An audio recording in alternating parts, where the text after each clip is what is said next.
तुला माहिती आहे, कधी कधी असं वाटायचं की मी पण काहीतरी मोठं करू शकते का. मी एक सिंपल मिडल क्लास मुलगी होते. बाबांचं छोटंसं चहाचं टपरी होतं आणि आईने तब्बल 25 वर्ष सोनं घातलंच नाही, फक्त आणि फक्त आमचं शिक्षण चालू राहावं म्हणून. मग त्यांच्यासाठी काहीतरी मोठं करायचं होतं म्हणून रिसेलिंग, मार्केटिंग, मेस चालवणं हे सगळं मी ट्राय केलं. पण प्रत्येक ठिकाणी फक्त डिसअपॉइंटमेंट हाती आली. असं वाटायला लागलं होतं की स्वप्न फक्त त्यांच्यासाठीच असतात जे आधीपासून सेटल्ड फॅमिलीमधून असतात.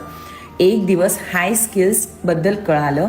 ना ऑफिस लागलं ना परमिशन, फक्त मोबाईल आणि थोडीशी डेडिकेशन. मी शिकायला सुरुवात केली, घरी बसून काम केलं आणि दिवस रात्र मेहनत घेतली. आज मी माझ्या अख्ख्या कुटुंबातील पहिली मुलगी आहे जी स्वतःच्या जोरावर उभी आहे. आईबाबांचं प्रत्येक स्वप्न पूर्ण केलं आणि जगही पाहिलं. सोपं नव्हतं, पण मी करून दाखवलं. जर तूही कुठेतरी अडकली आहे ना, तर थांबणं सोडून दे. हाय कविता असं इथे कमेंट कर. मी इथेच आहे तुला मदत करायला, जसं मला एकेकाळी कुणीतरी हवं होतं.